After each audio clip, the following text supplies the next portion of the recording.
ঐতিহ্য ধরে রেখে এখনো শুকনো কাঁঠাল পাতার ঠোঙ্গা বানিয়ে স্বাবলম্বী হওয়ার চেষ্টা করছেন শত শত নারী। প্লাস্টিকের দৌরাত্ম্য কাঁঠাল পাতা দিয়ে তৈরি ঠোঙ্গা, থালা বাসনের চাহিদা না থাকলেও যারা এর গুণাগুণ জানেন তারা ঠিকই তৈজসপত্র হিসেবে কিনে নিয়ে যান। কোনো সময় 500 বানাইতে পারি, কোনো সময় 600, কোনো সময় 400, এরকম আমরা সংসারে কাজ শেষ করে তারপরে গিয়ে আমরা তৈরি করি। কাঁঠাল পাতার ঠোঙ্গা কিংবা প্লেট প্লাস্টিকের তুলনায় অনেক বেশি স্বাস্থ্যসম্মত হওয়া সত্ত্বেও দিন দিনে চাহিদা কমে যাচ্ছে।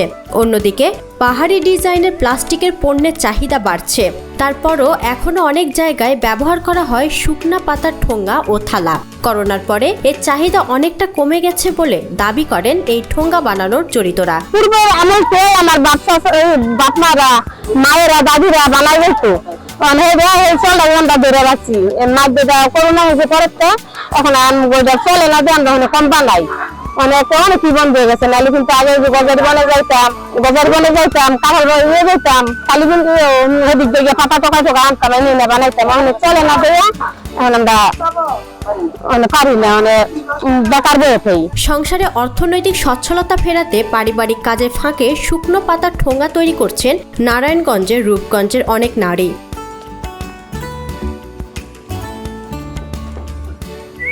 এই ঈদে জুয়েলারি ক্লোদিং এ বিকাশ পেমেন্টে ডিসকাউন্ট।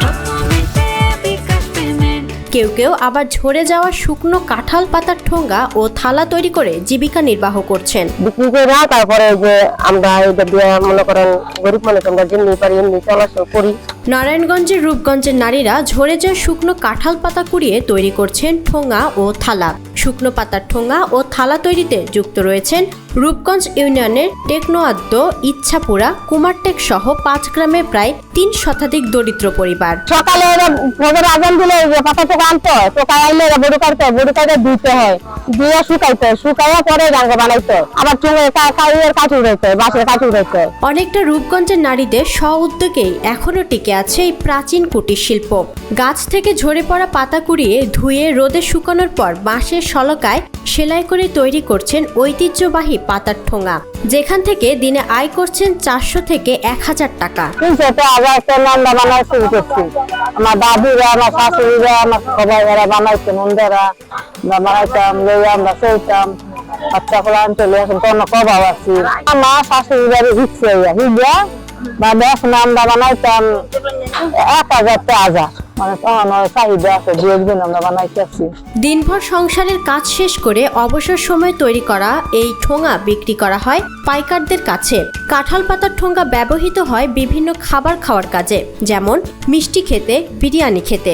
এই ঠোঙ্গা তৈরিতে জড়িতরা চেয়েছেন সরকারি সহযোগিতা, টিকিয়ে রাখতে চাচ্ছেন পারিবারিকভাবে ঠোঙ্গা তৈরির পেশাকে। এই জিনিসটা যে তৈরি করি বানাই, তাহলে এই জিনিসটা আমাকে দৈরা রাখার লাগে মনে করেন যে এই কিছু মনে করেন বাসার হলা লাগে, আমাকে এটা দিয়ে সংসার চলে।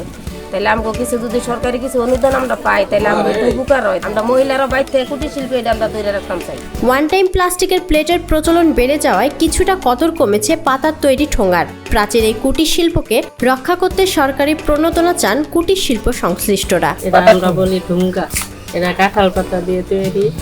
এটাই যে আমাদের এখানে যে গরিব তারা বসে রয়েছে, ওনারা এটি তৈরি করে। এটা তৈরির দেশে চাহিদা অনেক বেশি।